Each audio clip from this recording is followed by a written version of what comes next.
Good morning and welcome. Thank you all for being here. Without all of your support during this past year, we could have never accomplished all the good things that we have. I'm Jamie Gregory, the president of the Society of Memorial Sloan Kettering, and I want to welcome you all. And again, I want to thank you for being here with us. I think you're going to enjoy this program very much.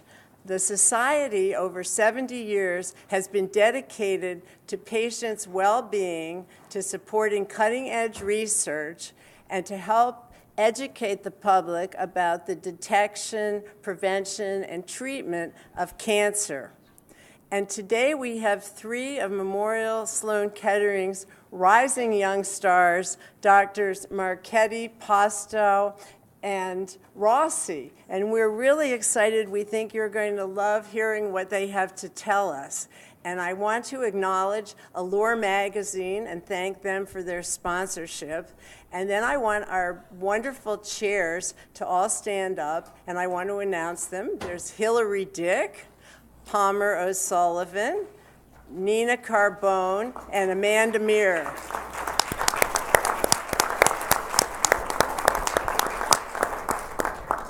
Now, there's one thing that we all have in common, and that's skin.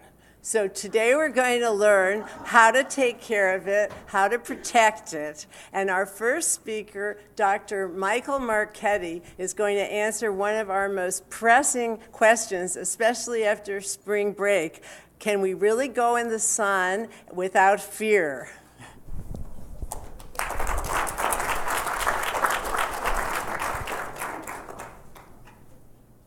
Thank you so much, Jamie, for the warm introduction.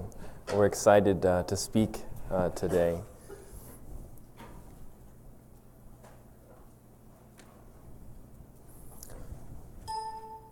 All right, so we'll go ahead and get started. The title of my talk is Can You Enjoy the Sun Without Fear? I'm a dermatologist here at Memorial Sloan Kettering. My focus is on early detection of skin cancer, particularly in those who are at high risk for melanoma. I don't have any disclosures or financial relationships for this talk. As many of you know, we're living in the midst of a major public health epidemic, and that's skin cancer. In 2014, the U.S. Surgeon General raised awareness about this and issued a call to action to help us prevent skin cancer. And here you can see in a curve showing the rise in skin cancer over the last several decades. So doubling, tripling in terms of the rates. And at this point, there are more skin cancers diagnosed than all other types of cancer combined. Fortunately, we know of a risk factor that can be prevented, and that's ultraviolet radiation exposure. And at this point, there's a lot of evidence that has conclusively shown that sun exposure and other forms of ultraviolet radiation are a carcinogen for humans. And this is recognized by the World Health Organization. But we also know we have to maintain a healthy relationship with the sun. There's both good and bad effects. The bad effects many of us are aware of, right? It leads to DNA mutations in the skin. It increases our risk for skin cancer. It also accelerates aging and wrinkles on our skin, things that we don't want. But there's good parts too, right? It leads to the production of vitamin D, a hormone that we need to keep our bones strong and has many other effects in the body.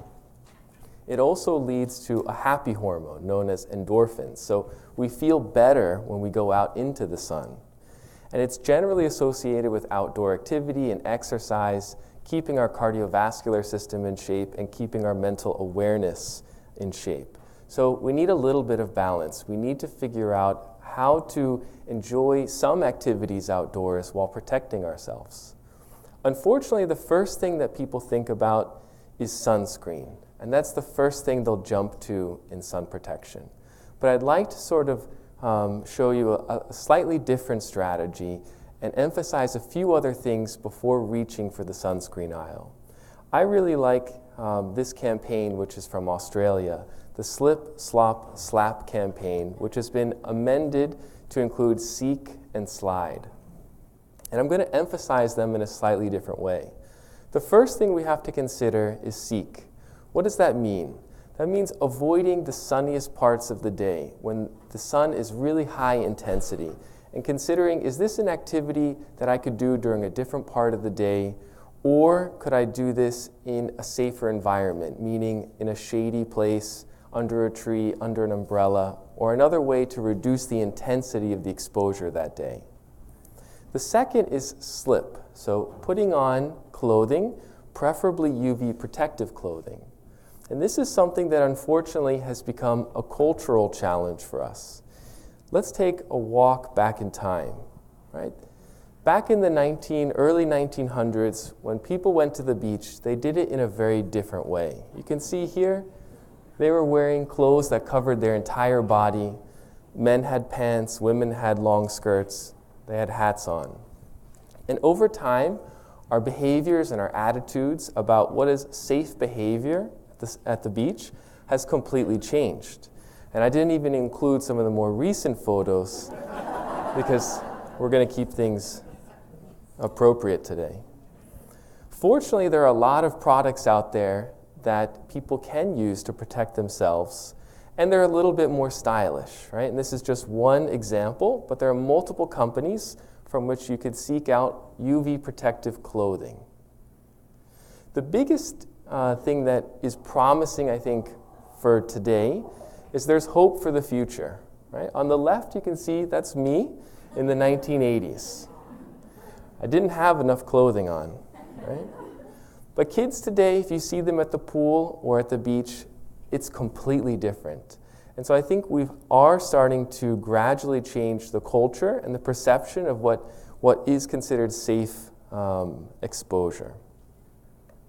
Next, we have slap on a hat, right? That's going to help protect our face, our neck, and slide on sunglasses to protect our eyes. So the last thing that you should consider is sunscreen. You have to consider all these other factors before reaching for sunscreen. The challenge with sunscreen is it's a source of confusion, frustration, and debate in the United States.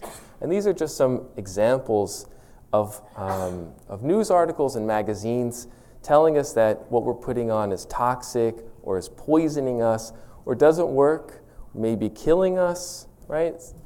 So what kind of a message is this? It's really difficult to know if what you're using is appropriate. And this is how we feel. You want to cover yourself up, right? You ask yourself these questions. Is sunscreen helping to prevent skin cancer? Is it safe for my health? Am I using the right one? Am I using the right vehicle? Am I putting enough on? And is it environmentally safe? A lot of questions that people ask themselves. So hopefully today we'll kind of elucidate some of these topics. We'll start with a few controversies. So the first one that still exists today is, does using sunscreen increase my skin cancer risk? And who here in the audience has or worries about this or has heard about this? Only a few people. That's good. That means we're making progress. But there are still websites that claim this. The good news is we have really high-quality studies from our colleagues in Australia. They've done some tremendous work, very long, randomized studies involving their population, and they've been able to show that wearing a daily sunscreen can reduce your risk for melanoma, the most serious type of skin cancer, by approximately 50%, and reduces the risk of squamous cell carcinoma, another type of skin cancer that can also get people into trouble, by 40%. So we have tremendous data that this is helpful. Sunscreen controversy number 2, hormonal disruption. Who here has heard about this one? A couple more people. The concern here is that there were some studies done many years ago showing that if you fed rats a very high concentration of one of the sunscreen filters that's available in the United States called oxybenzone, it led to estrogenic activity, meaning the uterus became enlarged. Is this really a concern? Human studies have shown that short-term studies with topical application of this sunscreen doesn't lead to any effect on reproductive hormones that we're able to detect. And historically, this is something that's been available since the 1970s. So it's been around a long time, and there are no reports of any humans having any problems using this ingredient. And part of this is putting it into perspective. And a colleague of mine here at Memorial Sloan Kettering hypothesized how much sunscreen would you have to use to achieve the dose that was used in these rat studies. So there's two scenarios. The first is if you bathe yourself in sunscreen every single day for your entire life, it would take 35 years to achieve that dose. But we all know that's not what we do. So a more appropriate scenario suggests it might take around 300 years. So this isn't really applicable to what we're doing in everyday life. And I would say there's no compelling data that this particular chemical, oxybenzone, is harmful to humans, and you're unlikely to achieve this sort of dose in your lifetime. So again, not something that I would focus too much on. Third controversy, oxybenzone is killing our coral reefs. Who's heard this one? This has been more recently in the press, and this was published in the New York Times, I think a couple of months ago. The reality is if you take this chemical in a laboratory setting, it will kill coral. So we do know that. But the question is, when humans are putting it on themselves and then jumping in the ocean, is that leading to bleaching of our coral reefs? In Australia, we know that the greatest bleaching is occurring in areas that are least frequented by humans. So it doesn't really match up, and it suggests that global warming is probably the #1 cause. But if this is something that's very important to you, the good news is we have alternatives, right? I mentioned sun protective clothing. If you're using that, you're going to be using a lot less sunscreen. And there are some safer alternatives for the coral, which is zinc oxide or titanium dioxide. Those are the physical blockers or the inorganic sunscreens that, if you remember, often look very white on the skin. The fourth controversy is nanoparticles. This is something maybe you have never heard of, but what happened in the sunscreen industry is that the physical blockers led to a really not so elegant appearance on the skin. They looked very white, right? People didn't like that appearance. So they made these sunscreen filters much smaller in size, and they're termed nanoparticles. And you can see as we decrease the size of the ingredient, it's much more acceptable for use. People are concerned that these tiny little particles could penetrate the skin, and that could cause damage to our cells. This is so controversial that the environmental groups are not even sure. You have Friends of the Earth, which says you have to avoid these nanoparticles, and you have the Environmental Working Group that recommends these. So it's hard to really understand what you should be doing. In real life, these compounds are actually coated with materials that limit the generation of reactive oxygen species, which should be the route by which they could theoretically cause damage to our cells. But the fundamental question is, do they penetrate the skin? And there's been nearly 30 studies that demonstrate that they don't. So this really isn't something that we have to consider if you have healthy, intact skin. If you have skin that's broken down or you have some other type of skin disorder, that may be a situation where you don't want to be putting sunscreen on that area. You may want to use photoprotective clothing. The fifth controversy, vitamin A. Who here has heard they should avoid vitamin A in their sunscreens? A couple people. So the concern here is that this may accelerate carcinogenesis, meaning if there's vitamin A in your sunscreen, it's going to increase the likelihood that you develop a cancer after exposure to the sun. And this came out about 10 years ago, and even our senator in New York suggested this needs to be explored. And the Environmental Working Group also suggests this is something to be concerned about. Lab studies have shown, this may or may not be true. The data is really inconsistent. But the FDA took on this initiative and did some studies that are unpublished. And the data from those studies really suggest that this is not the case. So based on all the available evidence that we have, I would say this isn't true. The other thing is that it's been available over the counter for decades in foods, drugs, cosmetic products, sunscreens. We use a sister analog in dermatology to actually prevent skin cancer, so the exact opposite effect. Nonetheless, despite really no strong evidence that this is something of concern, it is disappearing from sunscreens, so you may not notice it as frequently. All right, the sixth controversy, vitamin D deficiency. Who here is worried about using sunscreen and they're going to become vitamin D deficient? A few people. We know the sun is one of the major sources of vitamin D, in addition to the diet and dietary supplements. But the studies are very clear here. In real-life use of sunscreen, your vitamin D level really does not go down at all. That's because people don't use sunscreen correctly.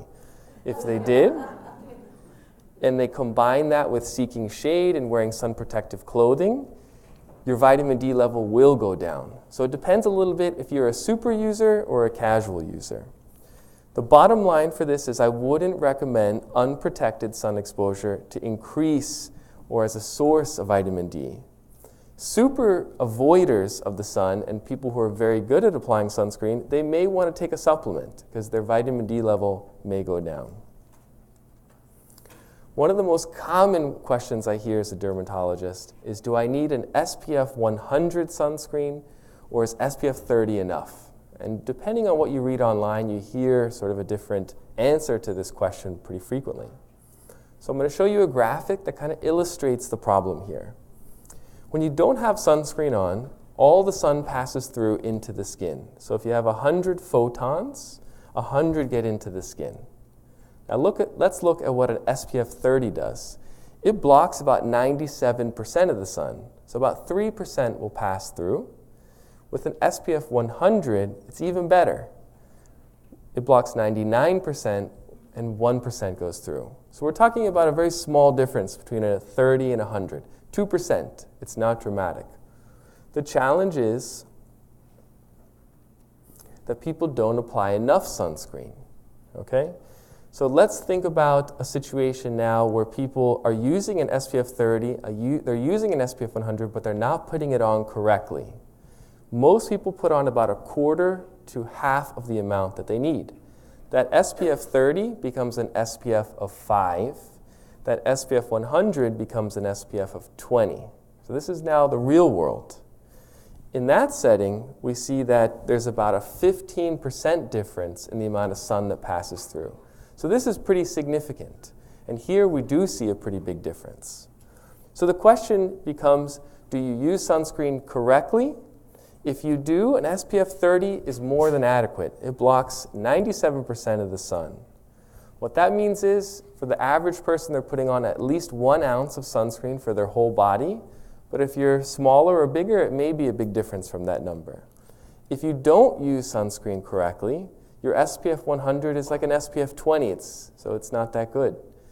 So you may want to consider using a stronger SPF in that setting. And this has been shown in real-world studies. In the real world, an SPF 100 will tend to perform better because people don't put enough on. All right, what about aerosols and sprays? Another question I get a lot. People really like aerosols and sprays, and now it's more it's the vehicle that people purchase the most. The problem, again, is people don't use them so well. Instead of a spray, it becomes a spritz. With a spritz, you're going to get a sunburn, and there's lots of reports about this. The other concern is inhalation, but I think all of us would agree you shouldn't be inhaling anything that's coming out of a can. This is under FDA review. So we'll hear more about this, but for now I would avoid inhaling anything from these aerosol sunscreens. All right, antioxidants. Another thing you'll often see in sunscreens as sort of a marketing ploy. We know that oxidative damage is very important for cancer, and antioxidants may help prevent that. So it's a big topic today. Unfortunately, most of the sunscreens that claim to have an antioxidant, when we've tested them, or other investigators have tested them, they found there's no antioxidant activity in the sunscreen. So you can't really count on what the sunscreen is claiming to have inside when you read the bottle. And so this isn't something that I would use as a strong decision-making aspect in choosing which sunscreen you purchase. So what you see isn't really what you get. Most of them have no antioxidant potential. The last one, should I buy my sunscreen in Europe? This came out of our focus session. So the concern is, are European sunscreens better than US sunscreens? The issue here is that across the world, other countries can use more sunscreen filters than the US can. And that's because the FDA simply hasn't approved of many of these types of filters. So there's about 8 European filters that have been under FDA review for many years, some of them almost 15 years. When people have done studies, and you can see this curve on the top right, we can see that the US sunscreens, which is the blue, and the European sunscreens, they do the same in the region of ultraviolet light we call UVB. And that's what causes sunburn. But there's a big difference between European sunscreens and the US sunscreens in the spectrum called UVA. It's very clear. The Europeans have access to other filters that we don't have, and so their sunscreens do perform better. Other studies have shown that 19 out of the 20 US sunscreens tested met our standard, but only half met the European Union standard. So we have a different standard. And US sunscreens transmit about 3 times as much ultraviolet light compared to European Union sunscreens. So here the data is fairly clear. The sunscreens in the European Union do work better. The question is, are they as safe? And that's where the FDA is still investigating this. And they say that we need more data. So at this point, that's the difference. Finally, the last question people ask me is, what's the best sunscreen? I just want to know the best one. Doc, which one is it? But it's always the one that you're most likely to use correctly. Generally, it's going to have these components. It's broad spectrum, SPF 30 or higher, and that it's water resistant. But I can tell you this is the best one, and if you don't like how it feels on your skin, you'll never use it. So you've got to experiment a little bit with the different sunscreens and find the one that works for you. Lastly, people ask, what about sunscreen in a pill? There actually is a product that's an extract of a fern that's native to Central and South America that is available on the market. It's called Polypodium, and it has antioxidative and anti-inflammatory properties. It has a mild SPF activity, something in the range of 3 to 8. So this isn't dramatic. This isn't something that's going to this isn't something that's going to replace anything else you're doing. It's the last little chink in the armor, a little bit of supplementation. It definitely increases the amount of sun that's needed for a sunburn, and it decreases the amount of DNA mutations in the skin. It's not extensively studied. We don't know, does it definitively prevent skin cancer?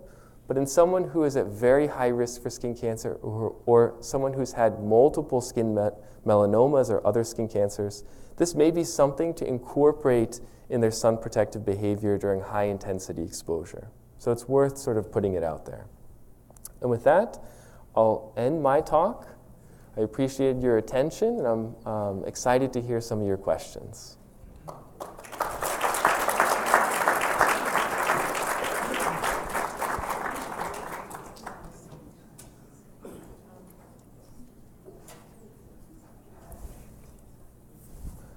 We have one question down here. Are we going to bring the mics around? Okay, yeah, the mic's coming. As far as the sunscreen goes, how often do you recommend reapplying it? And before you answer that, in some of the European sunscreens, they don't have expiration dates. Wouldn't that be a problem? So the first question was, how frequently do you need to reapply? In general, I tell people every hour and a half to 2 hours. That's pretty frequent. Now, if you're in the water, you're toweling, it's going to be even more frequent than that. So I think it's good to err on the side of more applications than less. But you're right, this is one of the reasons people get into most trouble. They don't reapply as frequently as they need. The second question was about expiration dates with European sunscreens. I don't know the specifics as to why that's the case, but I would say, in general, you want to be purchasing a new product each year. You know, that sunscreen from a couple years ago, it's probably not as working, it's not going to work as well as it did when you first purchased it. Most sunscreens degrade over time, especially with heat and with exposure to the sun. So anything that you're leaving at high temperatures, it's going to lose its activity fairly quickly. Great questions. Thank you. ahead. We got another one over here.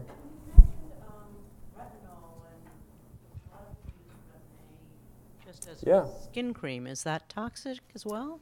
So the retinoids are very similar to vitamin A. They're not exactly the same compound, but we know that retinoids are healthy for the skin in terms of reducing the effects of aging over time, maybe even reversing it a little bit. There's some data that taking a systemic form or an oral form can help reduce the risk of skin cancer among very high-risk populations. So they're similar compounds, slightly different, if that answers your question. We got another question over here. Do you know if the clothing degrades as you wash it, the sunscreen efficiency degrades as you wash it? I'm sure there's probably some degree of degradation over time, especially as it gets worn, you know. I don't know that I would worry about it so much. You know, even clothing that doesn't, quote unquote, have a UPF factor is fairly effective. It's not going to be as good. So over time, anything that's getting broken down, probably not working as well, but it's a great question. Does it make any difference what you wash it in? Say that again? Does it make any difference to some protective clothing, like washing padding? So the question is, if you have ultraviolet or UPF clothing, what you're using to wash it, could that have a difference?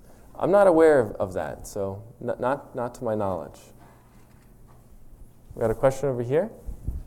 What sunscreen do you personally use?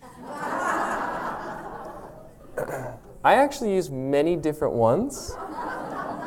So when I go outdoors, I like to have a couple different vehicles. So I like a cream, I like a spray, the sticks. I use them in combination.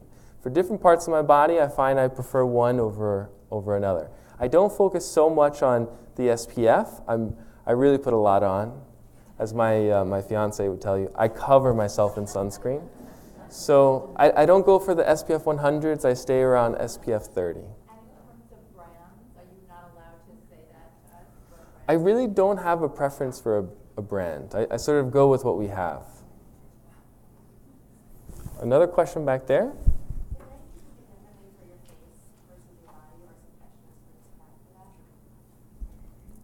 So for the face, you know, I really like wearing a hat. That's going to give you a lot of protection to begin with. Your face gets a lot more exposure than other parts of the body. We see a lot of skin cancers on the face.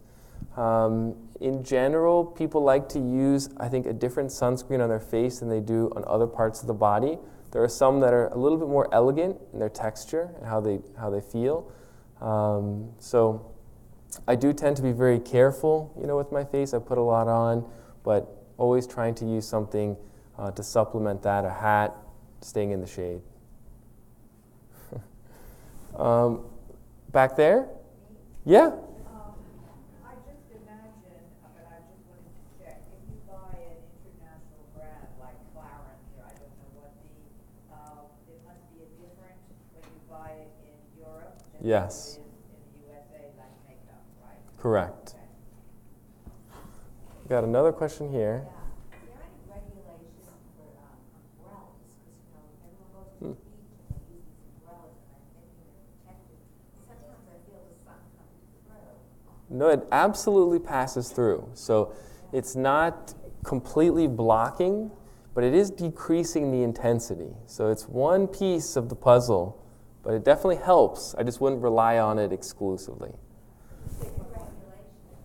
Last question.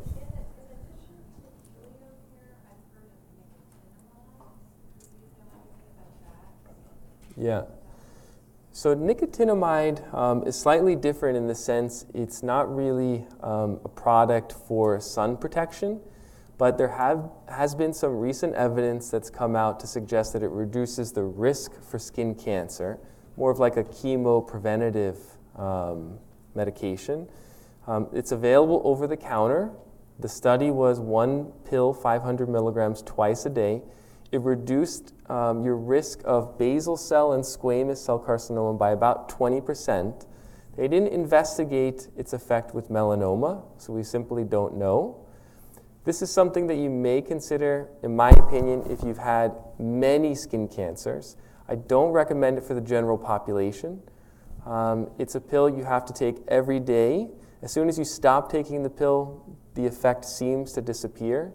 There's been some people who have questioned the validity of the study that's been reported. So I think it's emerging data, not something I would latch onto necessarily. If you're really invested in doing everything possible, something you could consider. Generally, I only recommend it to people who've had many skin cancers. So thank you so much for your attention.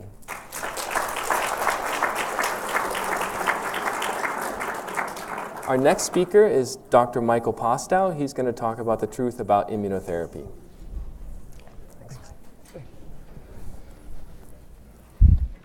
So thank you very much, Mike, and it's a pleasure to speak with everyone here today. I come at the world a little bit differently from our dermatologists on the panel. I'm a melanoma medical oncologist, so I see patients that have had a history of skin cancer like melanoma, that sometimes in some situations the skin cancer can spread through the body, so spread to a lymph node or spread inside the body into somewhere else inside the body, and that's when I get involved. And one of the treatments that I think of for certain types of those patients are immune boosting treatments to help them.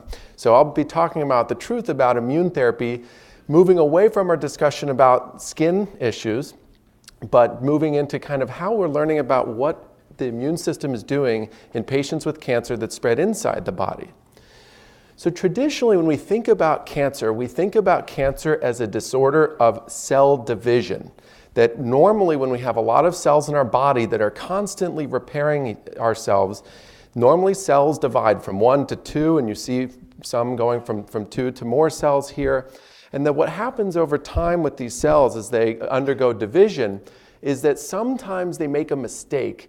And when they make a mistake, normal cells will recognize, oops, I screwed up, I should not really keep dividing. So we don't want a cell that has a mistake in it to keep dividing.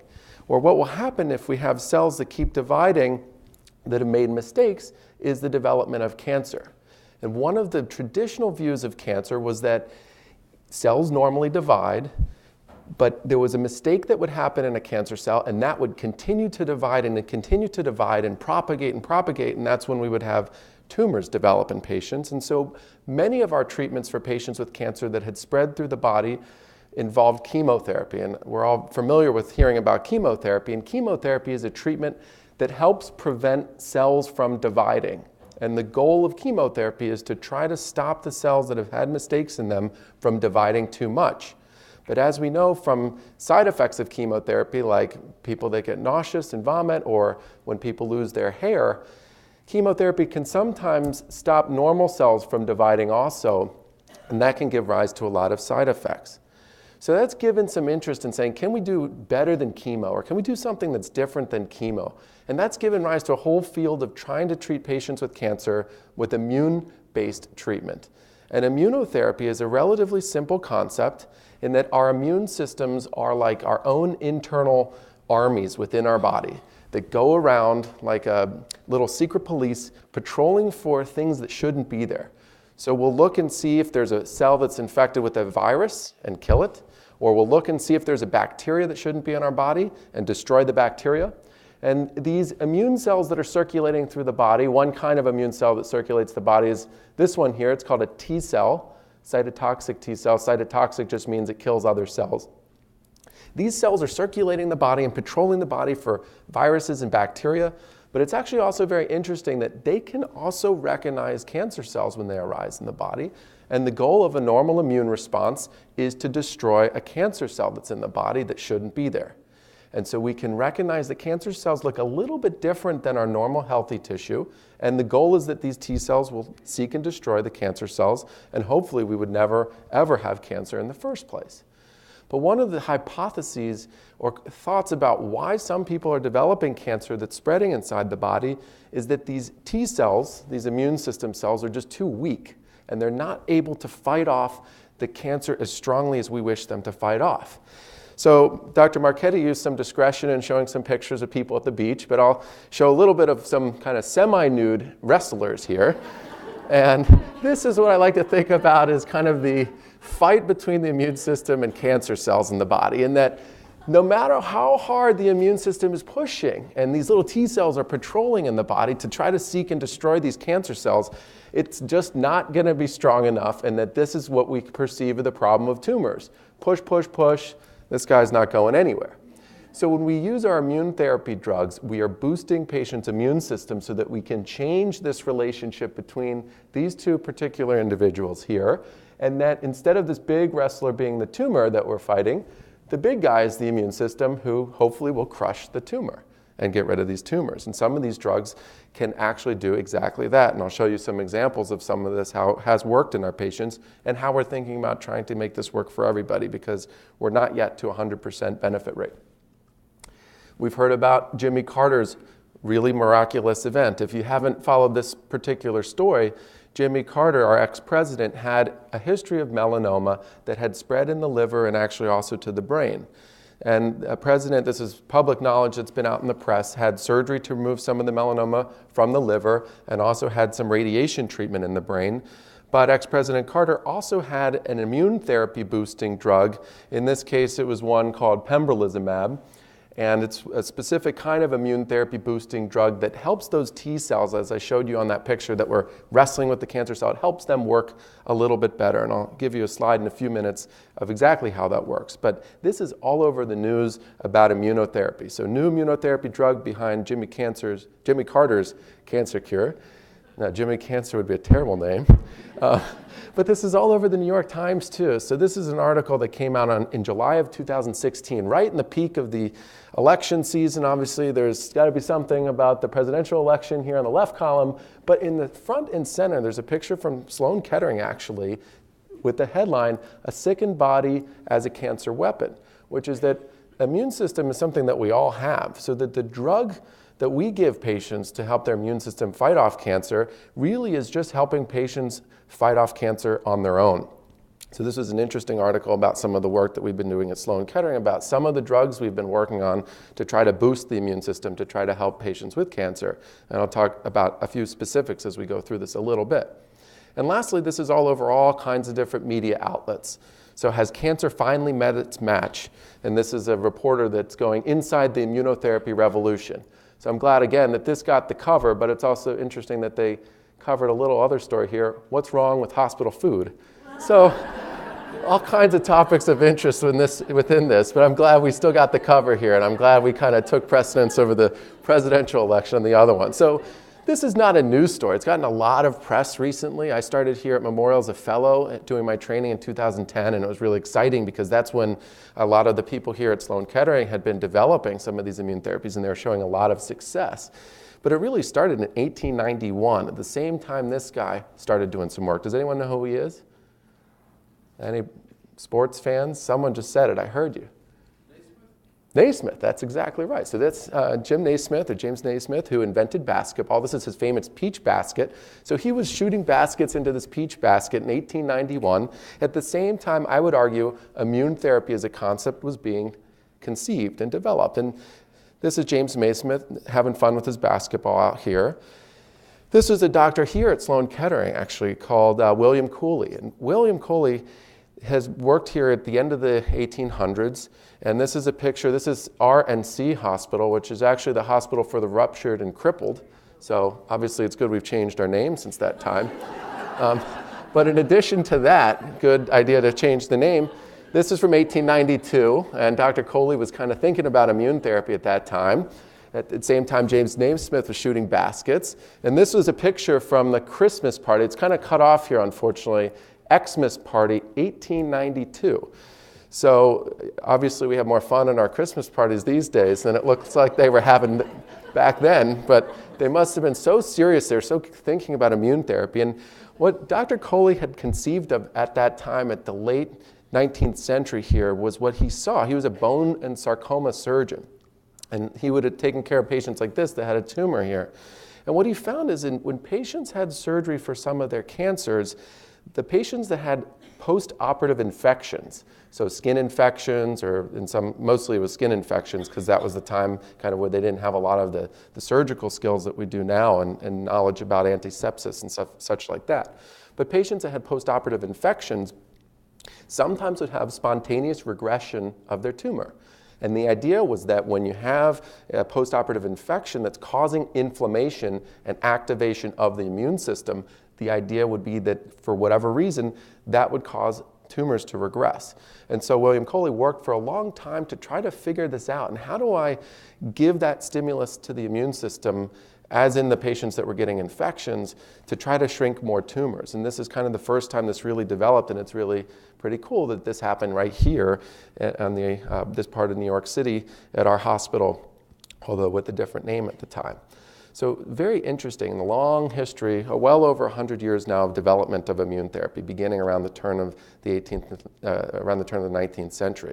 So the main questions are, how are we using the immune system to treat cancer?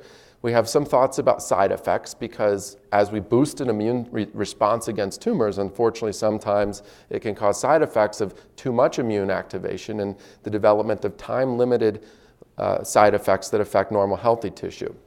And so how we're doing this, in concept, patients unfortunately will sometimes have a tumor. And as I told you about before, the tumor is just too strong for the immune system to see it and to react against it. And one of the problems with why the immune system doesn't destroy all tumors before they ever originate is that the tumor is hard for the immune system to see.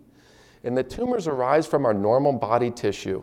And our normal immune system is programmed so that we don't react against normal body tissue. And so one of the goals of some of our immune therapy treatments is to figure out a way, how can we make the tumor more visible to the immune system? So if we see that there's a tumor here, we see that it's often hidden within a normal body, we want to make the tumor something special.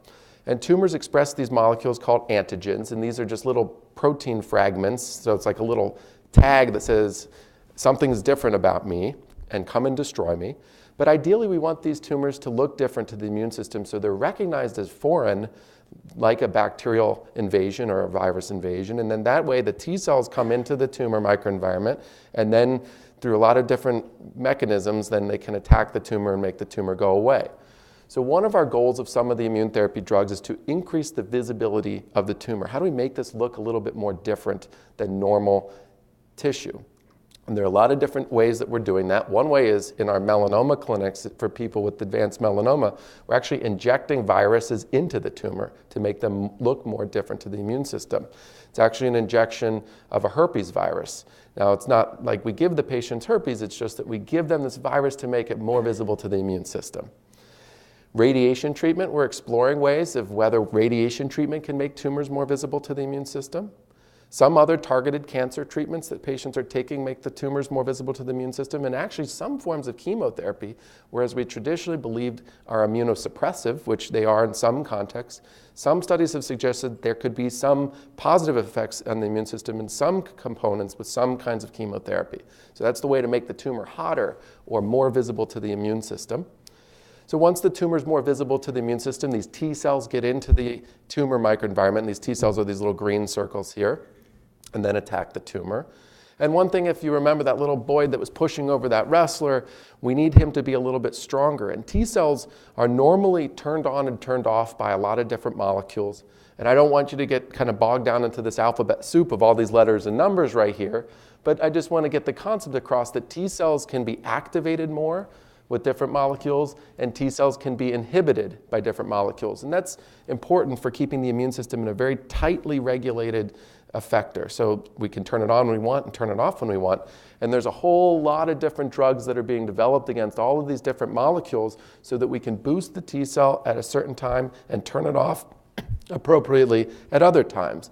So this is where a lot of the antibodies that are being tested for patients with cancer are being developed. And these two targets, particularly at the top here, CTLA-4 and PD-1, those have generated a lot of enthusiasm in our medical oncology community as targets that are already FDA approved and have shown benefits for patients with many different kinds of cancers. So those are the ones that are FDA approved at this time.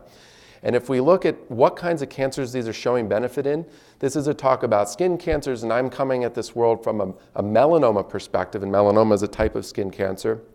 But looking through a lot of these different drugs, you can see that there's so many different kinds of cancer that are listed here. And I'll just tell you that these drugs are approved for non-small cell lung cancer, kidney cancer, certain kinds of colon cancer, head and neck cancer, bladder cancer at the bottom, urothelial carcinoma. So the same kind of strategy of boosting the immune system is now showing benefit in all kinds of different tumors. We want to try to understand why it works better in some tumors versus other, and that's an area of a lot of ongoing research that we're still doing here at Memorial. This is a patient that had melanoma under the breast area, and this is a big tumor that you can see here that was causing a great deal of discomfort. And here's a CAT scan showing this big gray area where the red thing is showing this tumor. She had one dose of a combination of different immune therapy drugs that we give our patients with melanoma, and it basically works by boosting that T cell response like I showed you before. She came back 3 weeks later and was actually really mad at us because we had caused a hole here. But it's actually really, really great that this entire tumor just disappeared completely in 3 weeks. And this ended up healing totally fine. And although she was a little bit upset, reasonably because there was this problem, we were actually so happy that this entire tumor completely disappeared. And so this kind of good tumor response can also thankfully happen in many other kinds of patients, and we need to get it to be 100%. This patient ended up doing totally fine. So some treatments are so successful they just make tumors like this just totally disappear, which can be really remarkable. Some are so successful, but some are not successful at all, and we're trying to understand why some don't work and how we can do better for those patients. We need to understand that every one of us in general has some form of immune system, so everyone has the target of this drug. We just need to find out how to manipulate it so that everyone can have a benefit, and likely we'll have some new combinations moving forward that help more patients. And then finally, as we give these treatments to patients, they do boost the immune system, sometimes a little bit too much, but affects people with autoimmune diseases. It causes a little bit of immune activation. And so we're hoping to work with our colleagues in rheumatology in trying to understand about manipulating the immune system and how we can boost it to the right level without boosting it too much, and so we can help people without causing any of the side effects. So with that, I'll close. I'll take some questions. Here's our melanoma and immune therapy group at Sloan Kettering, and I always apologize. Here I am in the back, hiding. I apologize to Alex, who's our newest member in the box here. We'll take another picture soon, and hopefully if we hire someone else, they'll end up in the box. So thank you for your attention.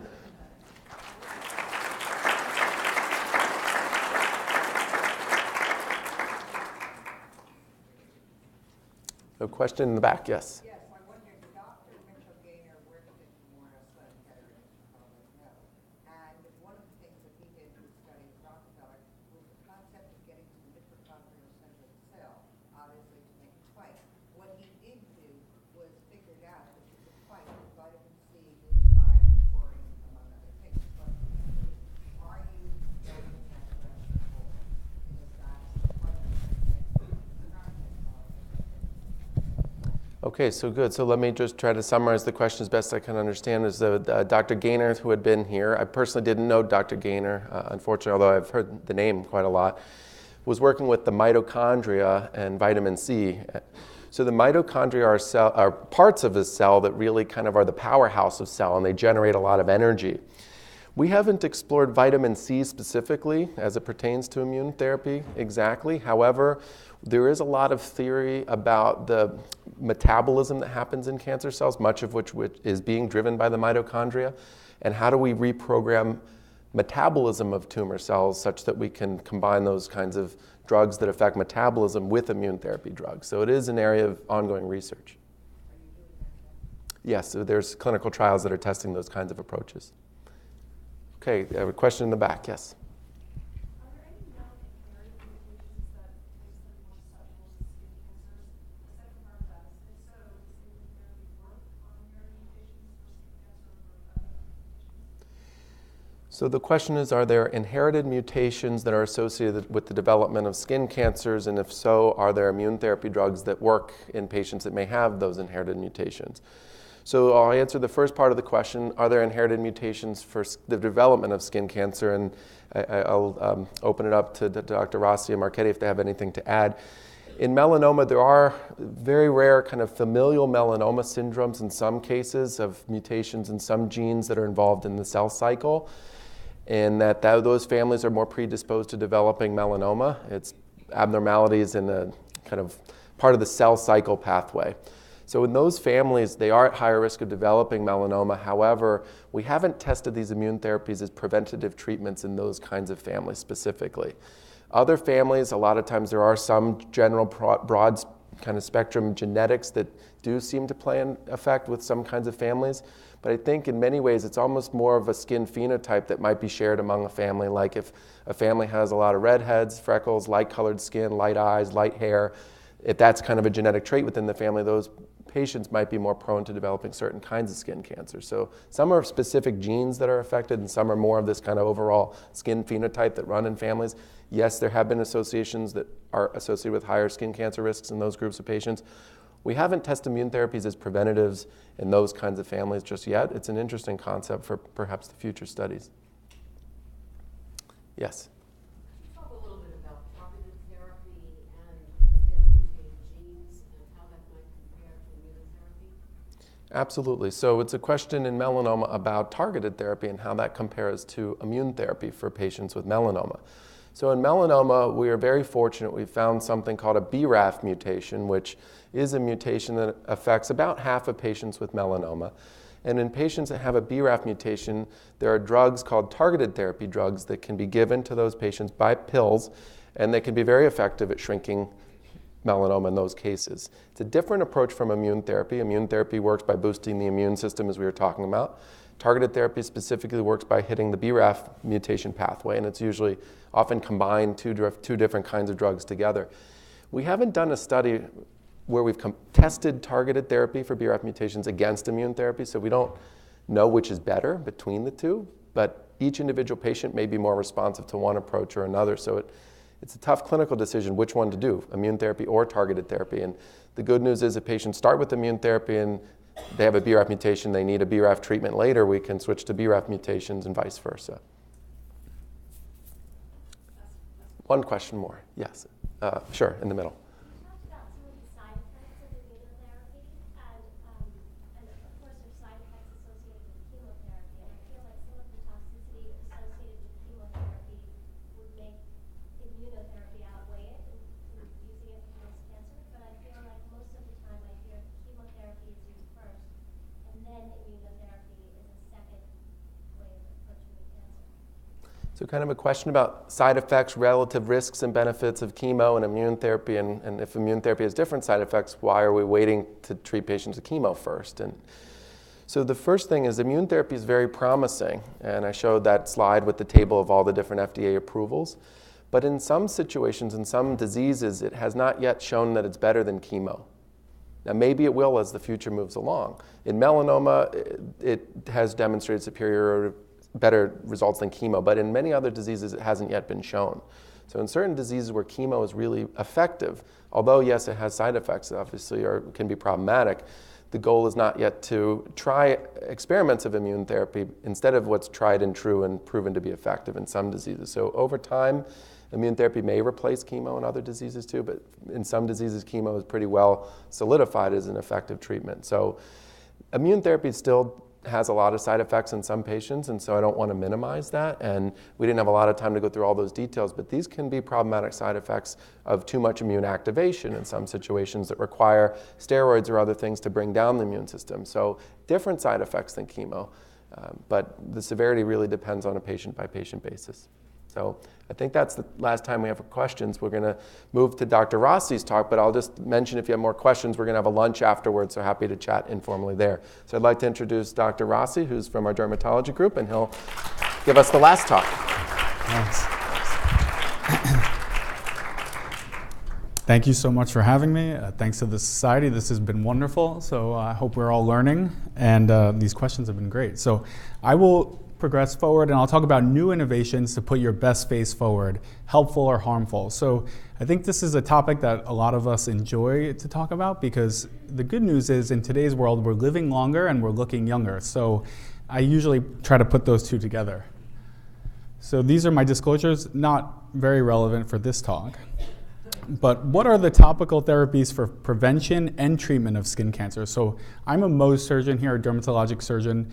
I do a lot of cutting out of skin cancers, but my research interest is actually the prevention and treatment of skin cancers with topical therapies, or even more of my favorite, lasers and light-based therapies. So I'm trying to put myself out of a job. And we're going to talk about, are these in-office anti-aging and preventative treatments safe? And then we'll also switch gears at the end to talk about quality of life improvement in cancer survivors, mainly regarding their skin and how their skin is affected. So prevention is key. So we have already heard from Dr. Marchetti about how important it is to protect yourself against the sun. This is a pretty famous photo that was published in the New England Journal of a truck driver who was chronically exposed on the left side of the road, right? Because he was a driver. He was only 69 years old, but you could see how dramatically different one side of the face is from the other side, because one side was chronically exposed to the sun, to the UV, mainly UVA, because that will penetrate through your car window. And this leads to something called dermatoheliosis, which is basically skin aging. So this is a type of photoaging. So wear your sunscreen. So there's two types of aging when we think about it. There's something called external or extrinsic aging, which is caused by UV exposure and oxidative damage. And these lead to alterations in the dermis and the epidermis, the two most superficial parts of our skin. And this results in pigmentary changes, skin cancer, collagen loss, and all those negative things that are associated with aging that we don't like. Then there's internal or intrinsic aging, which is sort of our biological clock. This is hormonally and genetically regulated, so take a look at your parents and see how they're aging. This leads to the progressive loss of collagen and subcutaneous fat that we know that can make us look old and make us look tired. And there's also forms of bone and soft tissue remodeling. So there's other ways to now, and research is being done to actually look into how we're intrinsically aging as well. This is just a nice breakdown of photoaging, basically UVA exposure and UVB exposure. We used to think about UVA caused photoaging and UVB caused carcinogenesis or skin cancer formation, but we know now there's more of a combination of the two. But it's really this chronic UV exposure that is causing our cells to degrade, and basically we're losing collagen, and then our body tries to repair that collagen, but it doesn't always do it in the perfect way. And over time, you can see there's an imperfect repair here. So it leads to loss of collagen, collagen degradation, upregulation of enzymes that are eating away at our collagen. And so we really want to protect against that. And then how do we also prevent this from happening, but also repair it going forward? There's also some other exogenous factors that we talked about very briefly, but cigarette smoking, air pollution, ozone exposure, these can lead to free radical formation, which Dr. Marchetti talked about, and this can lead to DNA defects, and then our body has to repair. And then, of course, intrinsic aging, more research is being done by this, but it's mainly hormonally regulated, and for men, we tend to age longitudinally over time. After our peak of testosterone in our 20s, 30s, we tend to just go downhill from there. Whereas women tend to stay nice and youthful looking until about the time of menopause, when they lose that protective effect of estrogen. So we know estrogen's a really strong protecting effect to keep our skin glowing, to keep it healthy looking. So more and more research is being done to this. And for our patients at Memorial, we're looking at the effects of hormonal blockade. In some cancers where they have to actually block against some of the hormones, we're looking at about how the skin ages from that. So of course, we know I tend to bring in my photoaging talk with the carcinogenesis talk because the two go together, and we know 1 in 5 Americans will get a skin cancer. And then your risk, if you have one skin cancer, it will increase. So these are just classic examples of basal cell carcinomas, squamous cell carcinomas, and then what we just heard about, melanomas. So it's important to always protect your skin. So how do we prevent? So we'll talk about topical medications. We'll talk about something called photodynamic therapy, and then lasers as well. So we briefly touched on this, but retinoids and retinol. So we've all heard about this. It's in many over-the-counter formulations. It's a vitamin A derivative, and retinol is the one that you can buy over the counter. Retinol is basically converted in the body to retinoic acid, which is the prescription strength, what we use as tretinoin. So only small amounts of retinol can be converted into the retinoic acid. So that's why the prescription strength sometimes shows a higher efficacy. A lot of good things have been shown by retinoids. It increases fibroblast proliferation, which helps to make our collagen. And it decreases the enzymes that actually degrade our collagen. So that's very important. And basically, we know that you need some time to show improvement. So for photoaging, for people who want to talk about protecting their skin against the harmful effects of UV exposure, of course, always protect first, but then using a topical retinol or retinoid is quite helpful. Of course, they're always coming out with new ways to try to deliver the medication into the skin because our skin functions to basically protect us. And so to get topical medications to be delivered into the skin, that's where the more and more science is being done to actually help the penetration. Retinoids have been used off-label for skin cancer treatment. So there's different strengths of retinoids that are available by prescription, and there have been many case studies that have shown actually using these topical creams to treat skin cancers.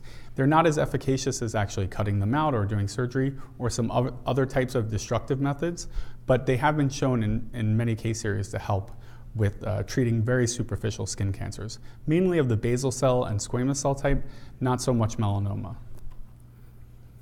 However, there was a large trial done in the Veterans Association of topical retinoids for skin cancer prevention, and they unfortunately did not show a big difference between using the retinoid topically versus placebo. And whether that they didn't give enough time to actually show this effect or the patients were not compliant. Many of the Veterans Association, they're mainly men, so we know how compliant men are. So more studies need to be done on a larger basis to basically see if there really is a protective effect against skin cancer. We know it's good for anti-aging and helping the skin. How well is it good for protecting against skin cancer?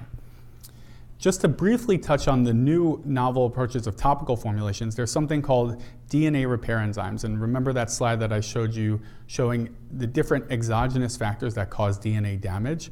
Well, in some genetic conditions where they actually lack this DNA repair enzyme, these unfortunately, young children get prone to many types of skin cancers. And it's because they cannot repair this UV-induced damage. They have done a study where they actually applied basically a DNA repair enzyme onto the skin in a formulation that was able to penetrate, and it did show a reduction in these precancers and these early basal cell carcinomas. So it was quite promising. However, that's not ready for prime time mainly because we still haven't come up with a good delivery system of these topical DNA repair enzymes. But I think it's something to stay tuned and to watch about. And many of these repair enzymes are naturally derived. So we'll switch gears to something that you may have heard of. It's a medication called 5-fluorouracil, and it actually has been used as an oral chemotherapy, but we use it as a topical chemotherapy because it's able to basically reduce DNA synthesis of these precancerous cells or these even superficial cancers. I use it mainly as preventative treatment for precancers or for early skin cancers. Unfortunately, it hasn't been shown as a great tool for anti-aging. So we utilize it mainly for these precancers, what we call actinic keratoses, which is the precursors to squamous cells, and for maybe superficial basal cells. However, some people have historically said that it made the skin look rejuvenated, made it look less tired, less aged. However, there has been some studies that shown that this is not so much the case. It could be, though, that the inflammation that it's causing in this UV damaged skin is then causing the skin to look more rejuvenated because you're getting that immune response from the inflammation. But it's still worthwhile to think about. This, when you Google it, I tell my patients, if they go online, you'll see a whole host of different reactions, but this is typically how you look after application of 5-fluorouracil. One disclaimer is I've used all these products on myself, and I can tell you that the erythema that you get is quite substantial. So this was the study that was recently done for photo damage of topical 5-fluorouracil. And unfortunately, it did not show a significant benefit in the photos that they evaluated. So again, it did show a reduction of precancers, but it didn't show any improvement in photoaging. And maybe again, there wasn't enough long-term follow-up to show the effects, or maybe the scales that we're using to measure photoaging, such as just these photographs, aren't precise enough.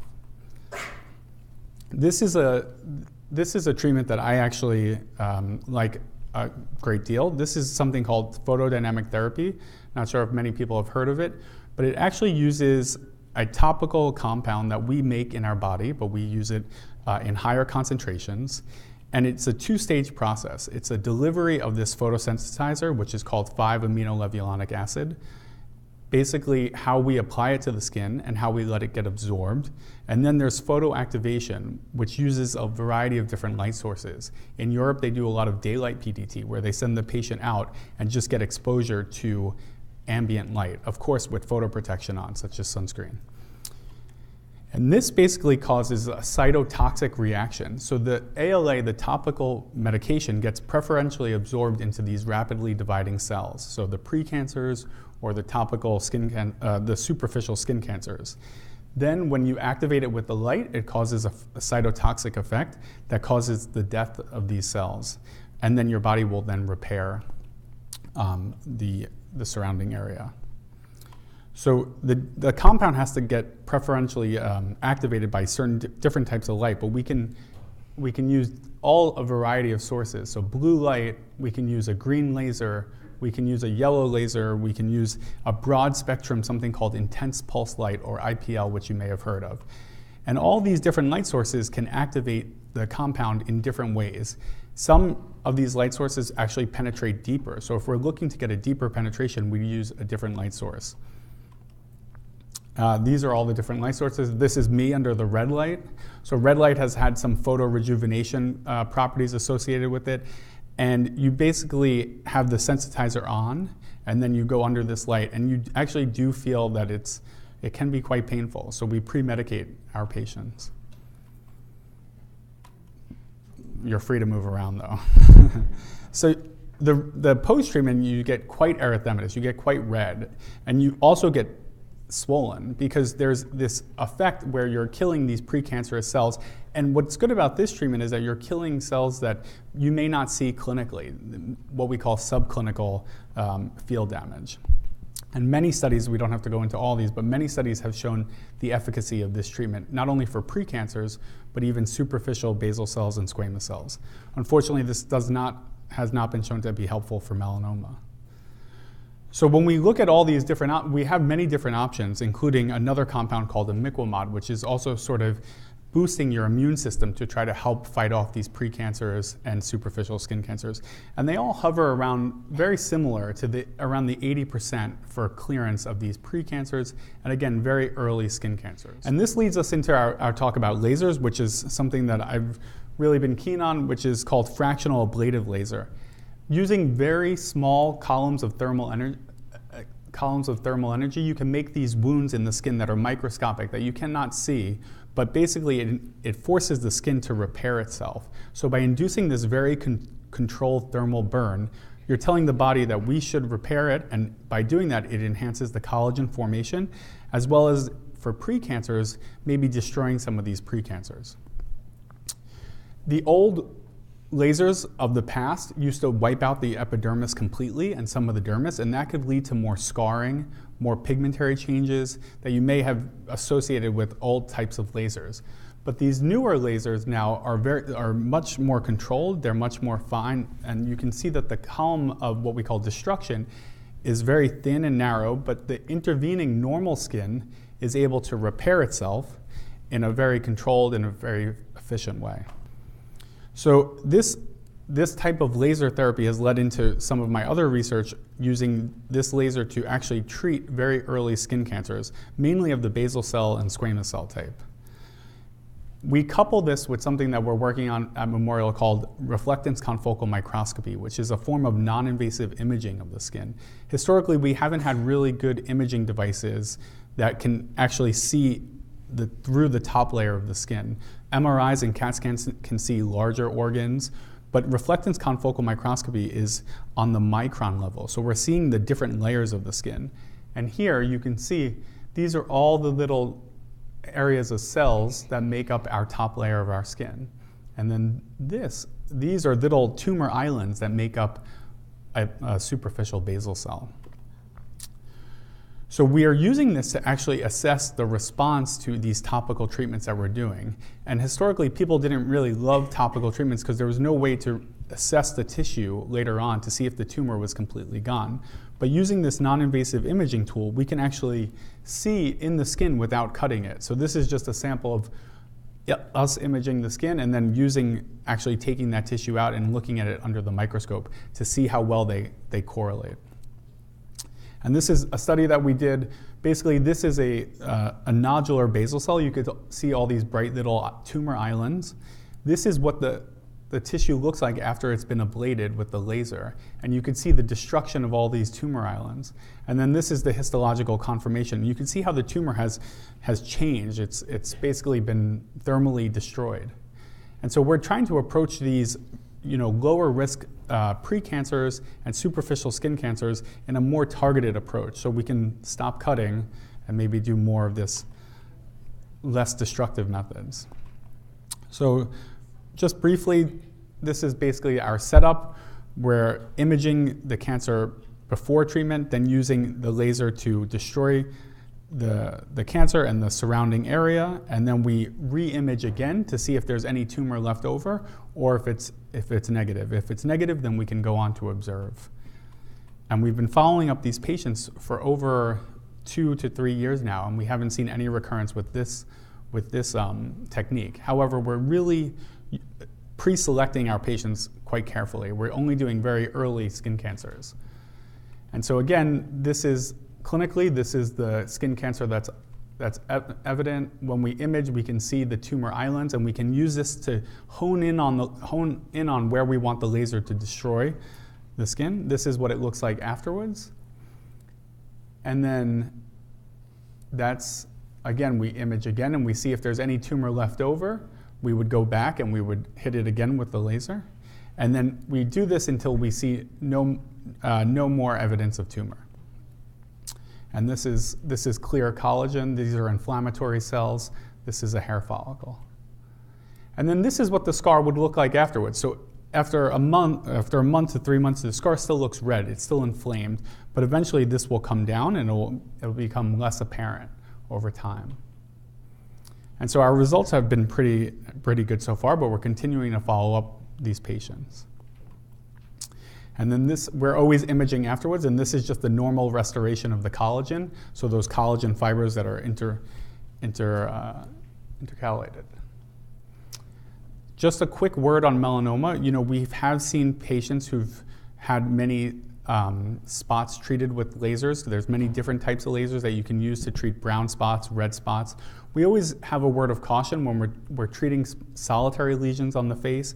People don't like them. They want to get them removed. Not all moles are created equally. And so some people want to prophylactically remove moles, but depending on how you do it, especially if it's just with a laser, you could be just setting yourself up later on to have problems if that mole, for some reason, turns cancerous. So we caution people on treating moles or treating pigmented lesions if they're not fully evaluated. And again, this is a pre-existing nevus, a pre-existing mole here that transitioned into a melanoma. And you could see not all melanomas come from pre-existing moles, but some will.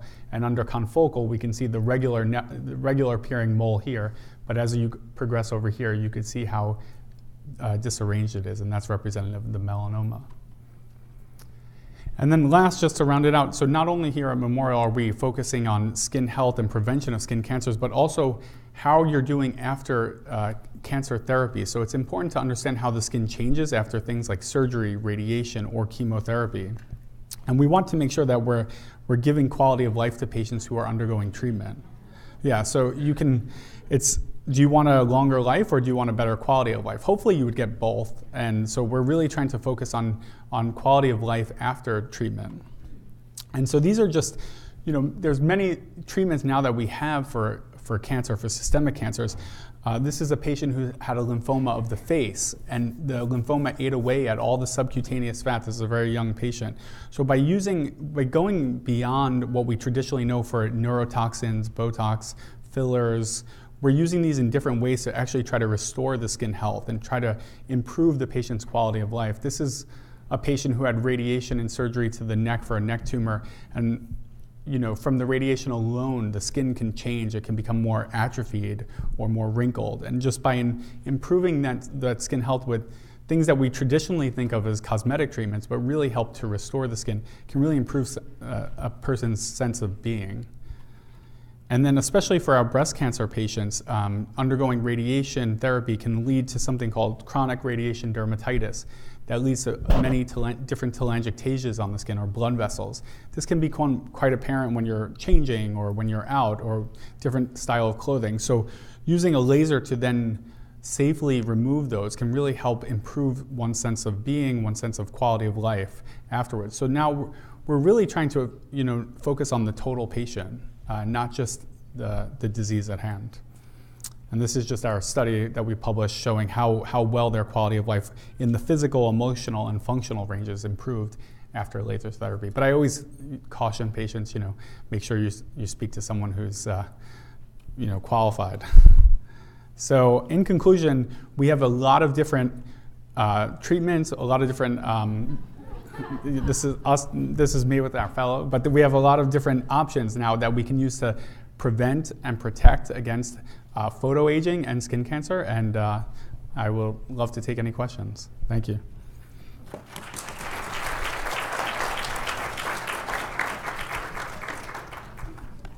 is the freezing method that some doctors use? So I think the question is, what is the freezing method that some doctors use? So liquid nitrogen has historically been something that people use to target and to basically freeze precancers, so the actinic keratoses, and it's a way to basically target that one spot and to destroy it and to make sure that it's not coming back. But that's a form of targeted, basically destruction. The topical formulations and the light therapy that we're talking about is something called field therapy, where you're treating the whole field.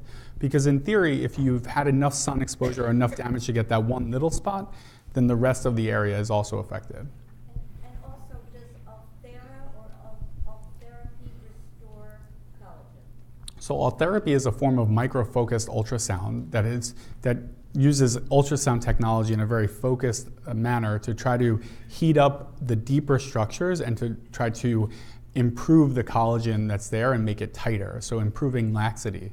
So it's a deeper penetrating type of device. It's not a laser per se, but it's more of an energy-based device that uses ultrasound to make these destructive zones that are deeper down. So it can improve collagen, yes, because it's also thermally inducing collagen remodeling.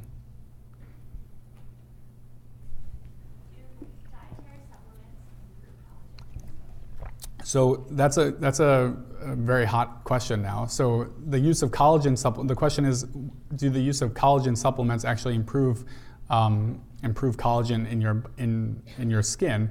It's hard to say, and there haven't been really great studies that have shown improvement by taking collagen supplements. The problem is because what we're ingesting may not be actually getting to where it needs to go. So that's the unfortunate part. I don't recommend collagen supplements, so I don't think that the formulations that are currently out on the market per se are that great. There are many different formulations of hair and nail vitamins that have different types of other vitamins in them that also have collagen in them, so patients like to take them. I don't think the harm is that much, so the risk is not that great. And if patients say that they see a benefit, then I say, that's personal, but to recommend it on the widespread, it would be hard. If an individual has many precancerous cells, basal cells, and they go through a function Mohs surgery, and if I'm getting this right, you're recommending possibly photodynamic therapy or fractional ablative lasers. Can you get them in between all? Can you do that in between all these Mohs surgeries? Yeah, so that's a great question. The question is, if someone's having multiple Mohs surgeries for non-melanoma skin cancer, can you be doing these fractional ablative lasers or photodynamic therapy concurrently with the Mohs surgery? So in fact, you can. I mean, the timing has to be done so to allow your body to heal appropriately, but we've done patients where they're actually getting Mohs surgery and we do photodynamic therapy around the whole area because there is such a large, what we call actinic field damage, so enough field damage around that we want to treat all that at the same time that we're treating the skin cancer. And then of the two that I just mentioned that you mentioned, is there one that you prefer? They seem to be doing the same thing. They're similar. I actually use them in combination now. So if you saw the photo of the patient that had both at different time points, we're using fractionally assisted photodynamic therapy. So basically using the laser to help improve the penetration of the topical compound that then is being activated by the light. So it's called fractional assisted photodynamic therapy. One more, anyone else? I think everyone's hungry. Thank you. Oh, yes. What do you, if someone had not had all of the pre-cancers, do you recommend that someone would do this preventatively? So it's a personal choice. You know, there's a choice now. People want to, you know, improve photoaging alone, and I say it does have that benefit as well. So photodynamic therapy has been shown to improve photoaging. So just improving the look of the skin, the texture of the skin, how it feels, and basically has helped improve photoaging. So even without the precancerous lesions, photodynamic therapy and then the fractional lasers do have a role in just collagen remodeling and improvement in skin laxity, skin texture, pigmentary changes. So they sort of go hand in hand. Thank you so much.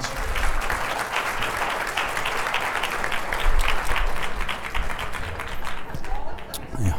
Well, thank you to our three doctors who were just terrific. So I think, you know, I think we can all see that the future of MSK and our future too is in good hands. So thank you so much.